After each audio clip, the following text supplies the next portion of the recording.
Welcome to the I'm a Busy Guy show. My name is Vince Acosta. I'm a busy guy, and I got another busy guy here, Vic Giannotti. Vic, thanks Hi. for being here. Nice being here.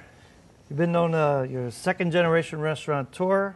You've been called the King by Rich Melman, and you're also known as Chef to the Stars, among many other great things people have to say about you. Met a lot of people. Well, thanks for being here.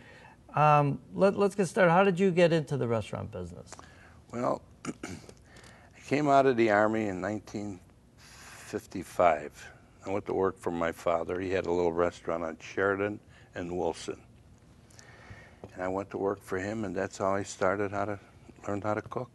And he was born in Italy? Yes. And he passed along a lot of the recipes to you? Yes. And my mother, too. You know. And you must have a passion for cooking, because I know, for just a short time after you got out of the Army, maybe you did carpeting or something? Yes, afterward. Afterward, I did that. And your love for cooking obviously must be something, because you've done it for so many years. It's true. I went back into it, and I missed it. And yeah. Once you get in your blood, you want to. It's hard to get away from it. And you got to love to eat too. Because you can't be a chef without tasting, Yeah, right? That's true. Sure. What can you tell us for the people that don't know the different regions of Italy, the types of cooking? So now in the South. The South is more of a tomato and olive oil and garlic, and it's a little different than the North. The North is more of a cream, but they make a lot of cream sauces, and they use a lot of like fettuccine Alfredo or carbonaro. Those are cream dishes, and they use a lot of Parmesan cheese and cream, butter. And in the South, they don't use much of that. They use more olive oil. And they cook with beans a little bit more. And they do beans and pasta fazool, or scarolan beans. For the Americans, what is pasta fazool? Well, fazool is beans, okay. And pasta is pasta. Well, it could be ditalini, or it could be any kind of pasta. It could be spaghetti too. You break them up into little pieces, and you make that. Some people like it that way. Some people like it with the ditallinis, which I do too. I like them both ways. But that's what beans are: is pasta. The fazool. Fazool, right?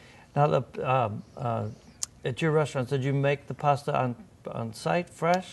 Yes, we made fettuccine fresh. We made the cavadil, gnocchi, eight finger. Eight finger was a big seller, and you make it with 8 fingers. That's why it's called 8 fingers. That's why it's called 8 fingers. And that's one of the big sellers. That was one of my biggest sellers, the 8 finger cavadil. What is your preference for pastas? Al dente? Al dente means firm. Yes, I like al dente. If you overcook it, it gets too mushy, and there's no taste to it. So if you cook it just right, it's al dente. It's firm, and you and that's the way you like it. That's the way I like choose it. To serve that's it, what most people like it too. Popular with everybody. Some people like it hard, but I really don't like it hard. I like it firm. Now, there would be secrets if I asked you what the secrets are, but what did you stand behind with the restaurants that you felt like were your keys to a successful restaurant and menu? Good food, quality. In the products that you bought? Exactly. Your tomatoes, like my tomatoes, I get from San Marzano. My olive oil, I buy Bertolli. My steaks, I get all prime, and at about 3 to 4 weeks age. And there's many ways to cook it too. So. And steak was a big thing, obviously. That was right in the title of your restaurant. So yes, Giannotti's Italian Steakhouse. And chicken was good. The chicken Vesuvio, that's another southern dish. My father kind of invented that one. That's what I heard. Tell me a little bit about how that, from the region he's from? Well, he was from Pozzuoli, where Sofia Loren really lived. Yes, they lived in the same town. And of course, he was a little older than Sophie Loren, but that's where he was from. But Vesuvio is a town very close to Puzzul.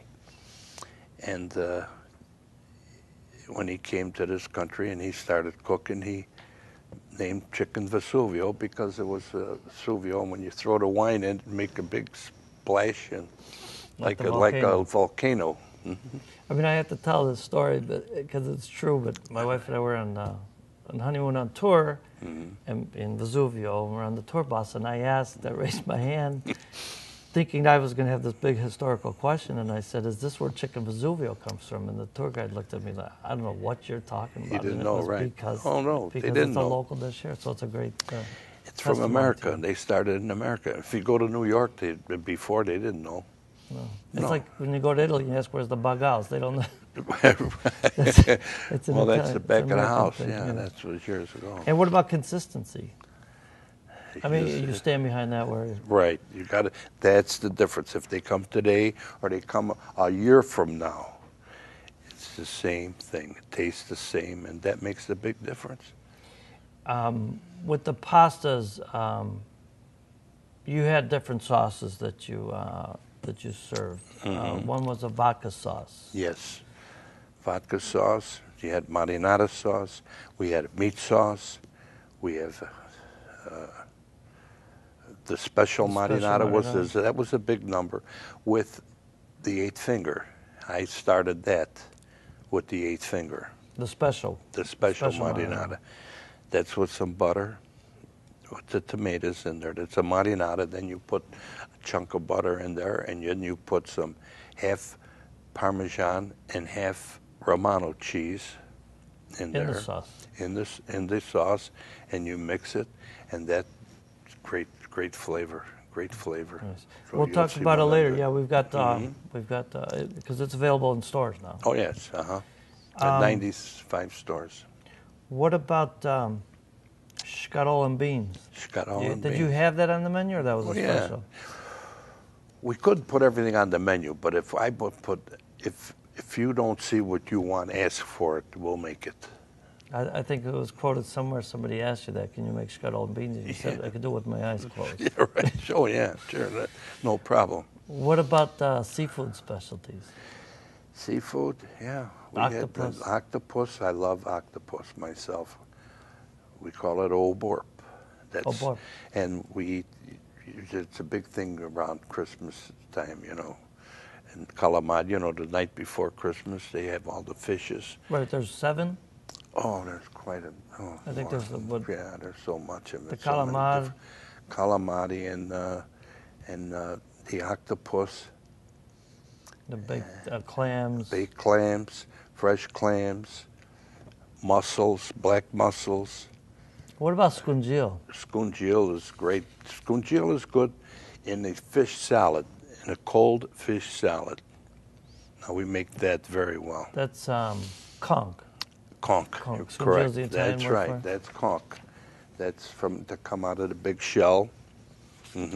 What about any favorites that you had that I didn't mention? Azupe beige. Did you ever Azupe de hear peixe. that? Azupe de beige. Yeah. That's all different fishes. 4, 5, 6 different fishes in there. As many as you can. And most of them are mussel fish. Oh, in the shell. In fact, they're all mussel fish. Yeah. Really? I didn't think about When that. the azupe de beige, yeah. You put lobster in there too. Shrimp, clams, mussels, all your right. What Calamari. about the desserts? Desserts. You made those all in house? Yes, we did. We have Italian cheesecake made with a ricotta. You're making me hungry now. And we have the biscotti, the little cookies, and then the farfallini, like the bow ties. They look like a bow tie. And we used to serve that and compliments of the house. And fresh fruit. Just like in Italy. Just like in Italy. I know you. Go ahead. Go ahead. I know you told me that at one time, I believe we'll talk about the locations later, but the one at Roosevelt, you were doing a 7-course dinner. And what would that typically be? Soup, salad, 2 pastas. You'd get homemade raviolis and fettuccine alfredo. Then you would get the meat. You would get the braciole. Bracioles were cut up. You know, bracioles are a little longer than we cut them. For the people that don't know, what is braciole? Braciole is a flank steak, and they're rolled flank steak. And you bake them, and then you put them in the sauce. And then we'd give chicken parmesan. So that would be the braciole, the chicken parmesan, and a veal picante dish with it too. Mm-hmm. And then we'd bring out the fruit, and the cookies, and the cheesecake, and the biscotti, and whatever. Wow, how'd you ever turn a table? It was a 2-hour sitting. It is a 2-hour Yeah. sitting. It is. You can't rush them because Yeah. it comes in. And it was $7 a head Wow. that time. That was in the early 70s No, when we were in Roosevelt. I know you compared it because your portions were always big. Mm-hmm. And you compared it what to people when you go to an Italian's house, they empty out the refrigerator Mm-hmm. and they make sure you got something to go home. Right. Yeah. So they make sure they have the food to go home, especially these young girls that were living together and they couldn't afford it. They'd come out, they'd have meal for 2-3 days. They make sure they get a doggy bag. Yeah, and they would get their doggy bags. And over the years, you saw many changes. One of them, I would imagine, being with wine. What changes did you see of people's tastes? Well, when we were kids, we used to drink a glass of wine at the table every meal. Not a lot, just one glass. That was it. That's all you'd have. Not a big glass either. Yeah. But then it became very popular. Wine is very popular. Women drink white wine, and most men drink red wine. And it's a real popular thing now. I mean, everybody's drinking wine. Oh, and everybody's an expert too now. Yeah. Mm-hmm. With, most of them are. I know that back then there was the Italian and the French had the market. And Right. Then Right. California came along. And, But then Tony Tarlotta come out with a great wine, a Pinot Grigio, Santa Margherita, and that really went strong. yeah, Very popular, strong. Very strong. popular now. Yeah. To talk a little bit about the restaurants, you preferred, obviously, you trained your chefs there, yeah? Yes. And you preferred in-house as opposed to bringing somebody in? Yes, because most of them are not Italian. And so you want to teach them the way you were taught and the way you were brought up and how you ate when you were young. Mm-hmm. And that's like how your mother made it and how your father made it and how we ate and how they cooked. So that's how I learned. So when I had people that come in to work, I had to show them how I wanted it. So they're doing it the same as you are, Mm-hmm. which makes it authentic then. Uh-huh. And also I know a lot of the people that you trained over the years, went out to other restaurants. And, Right. And they they're called your recipes, but... Right, like Neighborhoods Change, we sold or we went out and then we opened a different place, but in between they go to different places to work, so you there's lose only them one- and you can't help. There's only one Vic Giannotti. Yeah, that's all. That's one. That's right. Well, then we'll go through maybe a little bit about the restaurants themselves. The first one was Nick's Village. That was your father. Nicky's Village on Sheridan and Wilson. He bought it in 1954. I came out of the Army in 55. And that's when I went to work for him. That was our first restaurant. And that was an Italian menu? Yes, but we had ribs too. We had the hickory smoked ribs, which were really good. And we had the logs we used to get from Wisconsin. Well, And to there smoke was them. a pit But you don't see that too much anymore. A lot of flavoring. A lot of flavor. Chips they use. Yeah, yeah. But no, they used to use the logs, the big logs. We had the logs delivery, in the back. We used to put the logs in there, and then you had to be 4 feet up, and then you'd have the, where you put the ribs on top. And are some of those, some of the items were on the menu then, did you hold on to? Yeah. Yeah, we'd make pizzas too. We had pizzas. We had chicken Vesuvio. We had chicken cacciatore. We had pastas. We had veals. We had all that. Yeah. How would you? I know in a couple of things I read about you, you want to keep things fresh, so you would come up with different items. How would you like research or just get creative and come up with new recipes and run them as a special? Yeah, most of the time, yeah. Or you would just think about it, say, geez, I'm gonna try this, and I think and then it works. If you like it yourself, if you like it, I like it. I was saying earlier, if you like to eat, yeah, I like to eat. Sure, you like to eat. I do a lot of that. Yeah. So then from there, then we went to Mannheim Road. Then we went to Mannheim Road. I don't know if I have them in order, but we can. Yeah, we did. Yeah, we did. We went to Mannheim Road, and then my father got sick, and he went to the hospital, and we got out of there. And then from there, we went to the Armory, which is on Roosevelt Road. Which is on Roosevelt Road in Forest Park. It's across the street from where they had the factories, during the war. That's where I heard that was a torpedo factory. Right. That's why they called it the Armory. Really? I never put two and two together there. So we stayed there maybe 3 years, and then it was too small, and we bought a restaurant about 2 blocks west of there. It was much bigger, and we went in there, and that's when we did very well. No, you were doing banquets there as well, or those, not at the beginning. When we sold it after my father passed away, and my mother was getting old, and and I said, you know what, she would kill herself. She'd work so hard that she would never stop.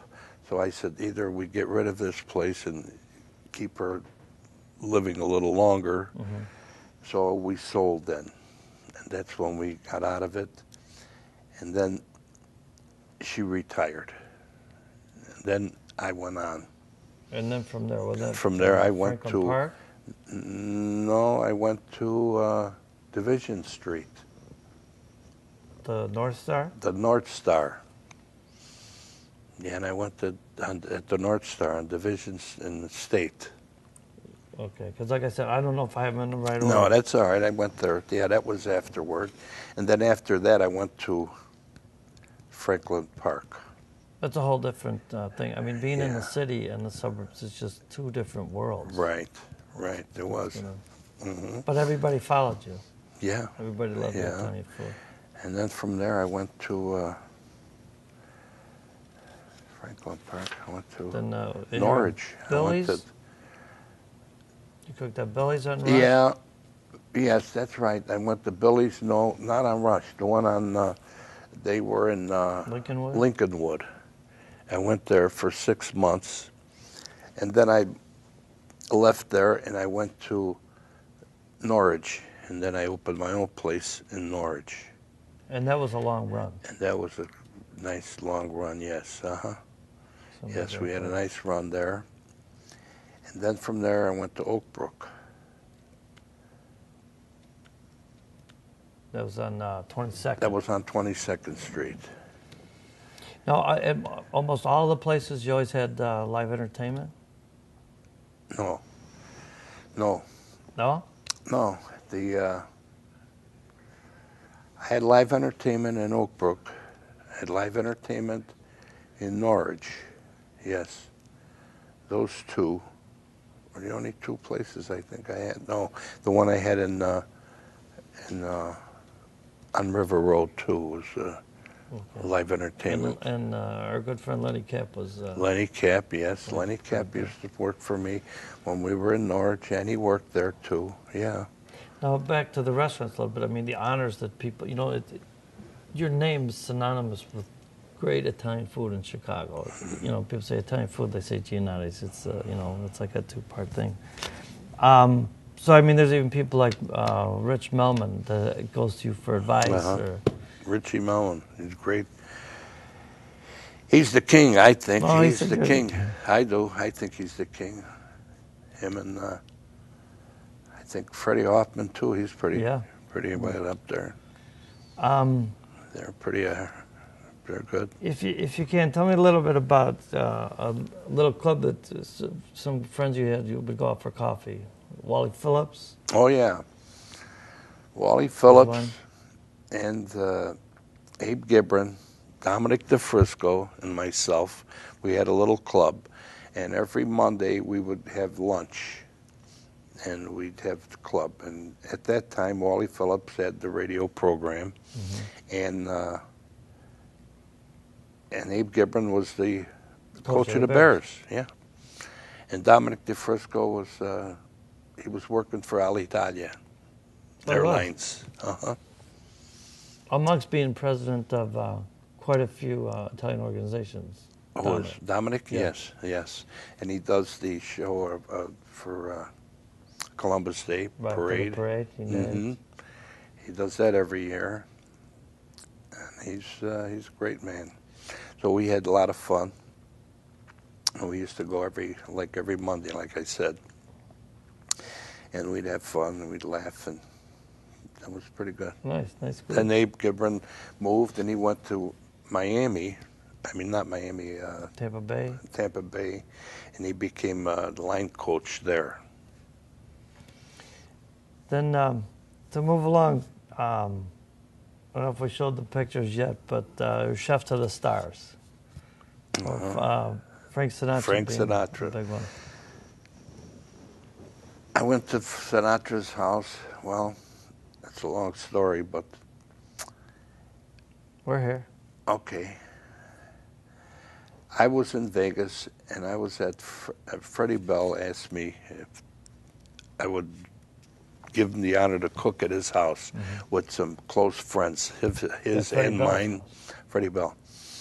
He was an entertainer, and I said, Freddie, I don't want to do that. He said, come on, we'll have fun. You know everybody. He said, it's all guys. We'll have a good time. You know what? That sounds good. I said, all right, let's do it. So I did. And Henry De Silva was there. And the actor. The actor. And he went, we were through, and we went to Caesar's Palace, and Sinatra was there with the big crew. And he went up to Sinatra, and he told him, I had the greatest meal I ever had in my life, Frank. He said, oh, what restaurant did you go to? He said, no. Mm-hmm. He says, I went to Freddie Bell's house. Freddie Bell, he said. He said, no, but there's a guy from Chicago, Vic Giannotti. Mm-hmm. Frank says, and he's coming to Palm Springs. He's having a party at Pat Henry's house. The comedian. He used to open for Sinatra. Right? Yes, he was the opening, the comedian. Mm-hmm. So Sinatra says, I know Vic, sure. He says, okay. So he left, and he called Jelly over, and he says, Vic is coming to Palm Springs, and he's going to have a party by Pat Henry's house. So he said, forget it. Tell him come to my house. Really? So Joey come up. He says, Vic, you do me a favor. I said, what is it, Joe? He said, the old man wants you to come to his house to cook and have a party there. I said, oh, come on. What an honor. He said, no, please.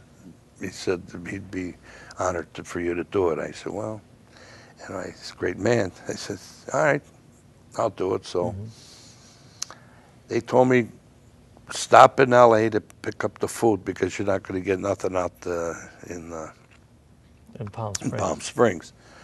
So I did. I bought a few bags of groceries, 4 or 5 bags of groceries, and I went to his house and I put them in his walk-in box. And then I came back and I prepped everything. And I cooked. And they told me, come on out. They had a chair for me to sit with my name on it. Really? Yeah, to have dinner. So when I came out, they gave me a standing ovation. Wow. I walked up to Frank and I hugged him, kissed me. And he introduced me to Vice President Agnew. He was one of the guests? He was one of the guests there, too. Wow. And there were quite a few people there. And we had a great time. Then he had a room across, you walk out of his house and there's a big room with a pool table there. That he had a movie camera there too, and then we watched the movie. And we played pool, and he's got a bar, and we had a great time. It was like, just like we'd be family, like your friends. Beautiful. We had a great time. Well, we're doing a 2-part show. All right. So for the people that want to see part 2, I know they do.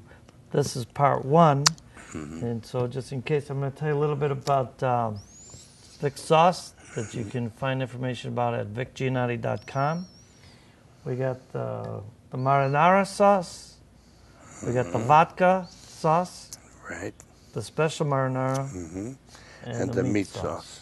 Right. And then we also got a beautiful picture of you and Frank. And then another nice picture of you when you're a little boy. Those when I was a little boy, and those were my 2 friends. They've passed now, but we were friends. Wow. And that was in the old neighborhood. See how we looked. Yeah. Playing baseball. That's all we did. Baseball every day. Nice. Yeah, that's why I played baseball on the street or in the alleys, right? No, we had an empty lot next to a gas station. It's called Louis Gas Station, but it was an empty lot there. And we used to play baseball there. And that's what we used to play every day. Nice. Baseball in that lot. Thanks for being on the show. Because we got a lot talked about. Like I said, we're going to do a part 2. All right. So come back and watch us. Busy Guy Vic Giannotti and Busy Guy Vince Locascio. If you want to find parts 1 and 2, obviously watch them here, or go to my website, which is busyguy.co. Thanks again, Vic, for being on the show. My pleasure. We'll see you for part 2. All right. We got a lot of things still to cover. Good. And I'm starving now after talking about all your food here. Well, I'll take you out and eat. Busy Guy. Giannotti's.